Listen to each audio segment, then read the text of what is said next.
11 April 2001 একদিনের আন্তর্জাতিক ক্রিকেটে জিম্বাবুয়ের বিপক্ষে অভিষেক হয় 16 বছর বয়সী কিশোর মোহাম্মদ আশরাফুলের।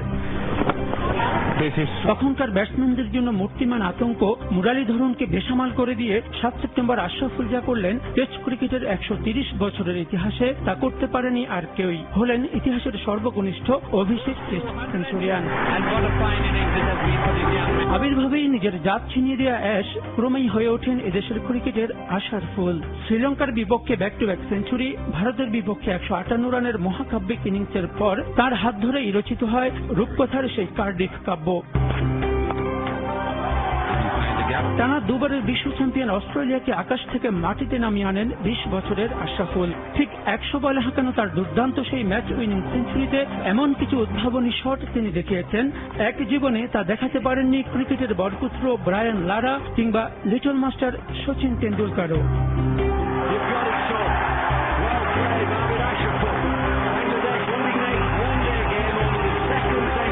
পরের ম্যাচেই ইংল্যান্ডের বিপক্ষে যেন আরো ক্ষুরধার আশরাফুলের উইলো। দুর্দান্ত সব স্কুপ আর ফুল শটে তিনি দিশেহারা করে দেন ইংরেজ বোলিং লাইন আপ। 52 বলে 94 রানের তার অসাধারণ ইনিংসটি যারা দেখেছেন তারা যেন স্বপ্নেই বুঝছিলেন, বাস্তবে ফিরেছেন মুহুর্মুহু করতালিতে।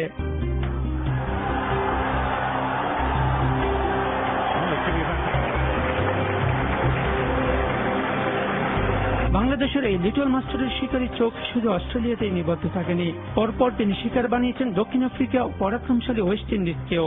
বাংলাদেশও পারে, এই সাহস টাইগারদের বুকে সঞ্চালন করে দেন সবার প্রিয় অ্যাশ।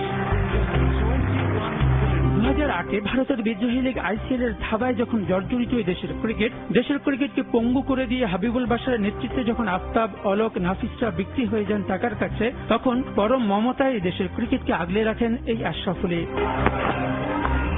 ক্যারিয়ারে অনেক উত্থান পতন থাকলেও এই সেদিন বিপিএল এর সেঞ্চুরি আর শ্রীলঙ্কার বিপক্ষে 190 রানের অনবদ্য ইনিংস খেলে আশরাফুল বুঝিয়ে দিলেন form is temporary but class is permanent.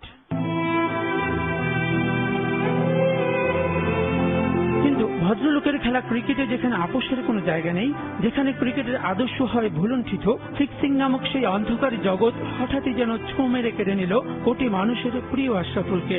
নৈরাশ্যের কালো অন্ধকারে পরিণত হল সবার প্রিয় আশরাফুল।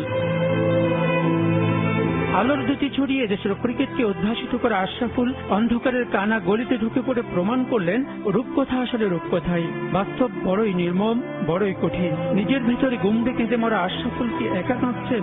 রূপকথার এই রাজপুত্রের কান্না ভেজা চোখ অজান্তেই হয়তো অশ্রু সজল করছে 16 কোটি মানুষকে।